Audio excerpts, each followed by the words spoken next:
भगवान कृष्ण कहते हैं, डरो नहीं, साहसी और मजबूत बनो, निराश होने की आवश्यकता नहीं है।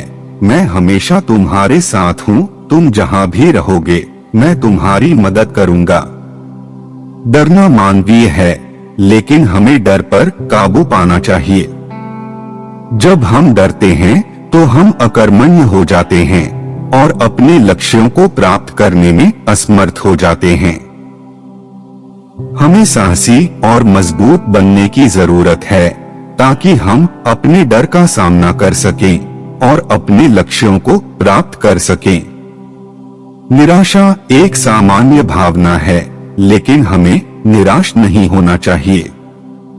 जब हम निराश होते हैं तो हम हार मान लेते हैं और अपने सपनों को छोड़ देते हैं। चाहे कितनी भी मुश्किलें आएं, हमें अपने सपनों को कभी नहीं छोड़ना चाहिए। भगवान हमेशा हमारे साथ हैं। हमें भगवान पर भरोसा रखना चाहिए और यह विश्वास रखना चाहिए कि वे हमें हमेशा मदद करेंगे। रानी उत्तराखंड के पहाड़ों की गोद में बसे एक छोटे से गांव में रहती थी। नन्ही सी कदकाठी, चमकते हुए काले बाल और हथेलियों में बंद सूरज जैसी मुस्कान वाली रानी हकीकत से ज्यादा एक सपने की तरह लगती थी। उसके सपने छोटे नहीं थे, वे पहाड़ों की चोटियों से छूते थे।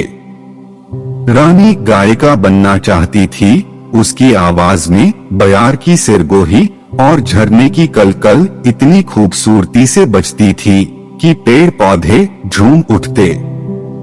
लेकिन उसके सपनों के रास्ते आसान नहीं थे।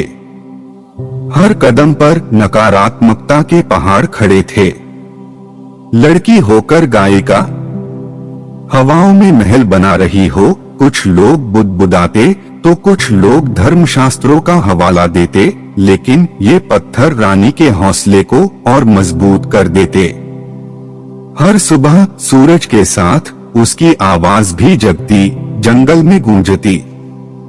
शाम को चांद तारे उसके गीत सुनते, उसकी उम्मीदों को रोशन करते। एक दिन गांव में एक प्रसिद्ध संगीतकार आए।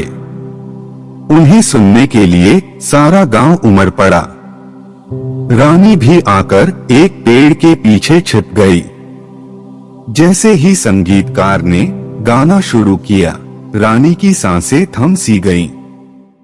वह जादू की दुनिया में खो गई।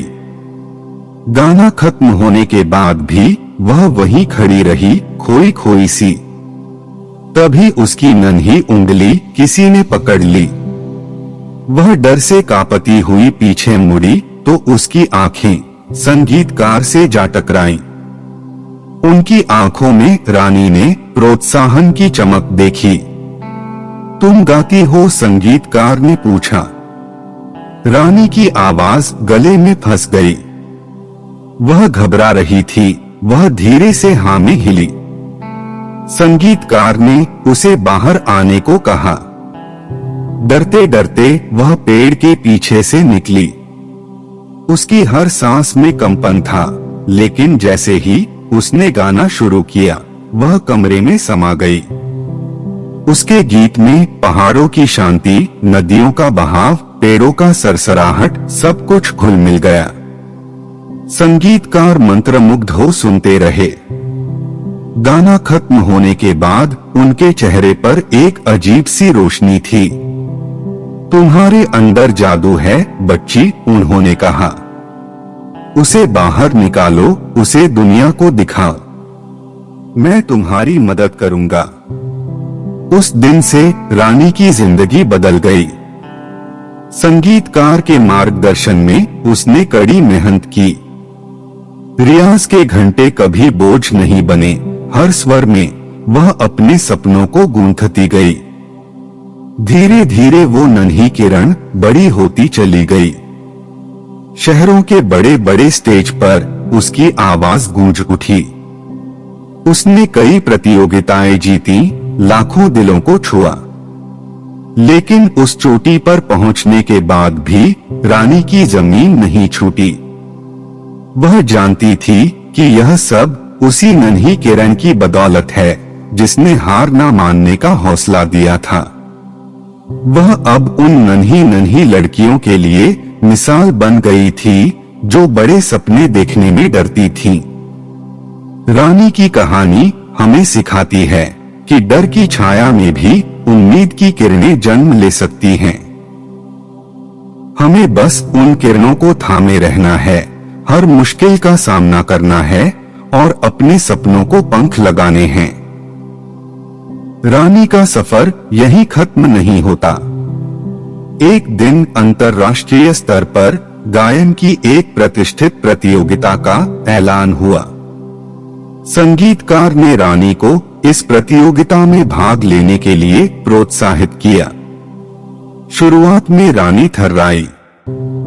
विश्व मंच पर गाना तो एक डरावना सपना ही था, परंतु उसे अपने गांव के बच्चों के चमकते हुए चेहरे याद आए, वे उम्मीदें जो उसकी आवाज से जगती थीं। उसने हौसला बुलंद किया और प्रतियोगिता में प्रवेश किया। प्रतियोगिता का दिन आ गया। रानी विश्व के प्रसिद्ध गायकों के बीच खड़ी थी। पैर कांप रहे थे, पर आंखों में दृढ़ संकल्प जल रहा था। जब उसकी बारी आई, पूरा हॉल सन्नाटे में गुम हो गया। फिर जैसे ही उसकी आवाज हवाओं में घुलकर बहने लगी, हर किसी का दिल उसकी धुनों पर थिरकने लगा। उसने अपने गीत में पहाड़ों की आत्मा, नदियों की गहराइयां, भारत की संस्कृति की सुगंध समेट ली थी। जब सारी धुनें थम गईं, तो स्टेज तालियों की गड़गड़ाहट से गूंज उठा। रानी ने उस प्रतियोगिता को न सिर्फ जीता, बल्कि उसने दुनिया को भारत की संगीत की रूह दिखाई। इस विजय के बाद रानी एक अंतर्राष्ट्रीय गायिका बन गई। उसने दुनिया के कई कोनों में भारत का नाम रोशन किया। लेकिन वह कभी अपने मूल को नहीं भूली। वह अक्सर अपने गांव लौटती, वहां के बच्चों को संगीत सिखाती, उन्हें अपने सपनों के पीछे चलने का हौसला देती। वह जानती थी कि हर गांव, हर नन्ही आंख में कोई न कोई रानी छिपी हुई है, सिर्फ जरूरत है उन्हें खोजने और परवाज़ देने की। रानी की कहानी सिर्फ एक गायिका की कहानी नहीं है, बल्कि यह हर किसी के अंदर छिपे हुए कलाकार को जगाने का संगीत है। यह हमें अपने डर की जेल तोड़ने, हौसला बुलंद करने और अपने सपनों को छूने के लिए प्रेरित करती है। यह कहती है कि कोई भी सपना छोटा नहीं होता, बस जरूरत है उस पर मजबूती से टिके रहने की, कड़ी मेहनत करने की और भगवान कृष्ण के शब्दों को अपने दिल में बैठा लेने की। हमें कभी भी डरना नहीं चाहिए। हमें साहसी और मजबूत बनना चाहिए। हमें कभी भी निराश नहीं होना चाहिए। भगवान कृष्ण हमेशा हमारे साथ हैं और वे हमें हर समय मदद करेंगे। डर हमारे लक्ष्यों को प्राप्त करने में बाधा बन सकता है। हमें साहसी और मजबूत बनने की जरूरत है ताकि हम अपने डर का सामना कर सकें और अपने लक्ष्यों को प्राप्त कर सकें। हमें कभी भी निराश नहीं होना चाहिए। निराशा हमें अपने सपनों को छोड़ने के लिए प्रेरित कर सकती है। चाहे कितनी भी मुश्किलें आएं, हमें अपने सपनों को कभी नहीं छोड़ना चाहिए। तो अपने अंदर की उस नन्ही किरण को जगाइए, अपने सपनों को उड़ान दीजिए। यह दुनिया सिर्फ आपकी आवाज का इंतजार कर रही है।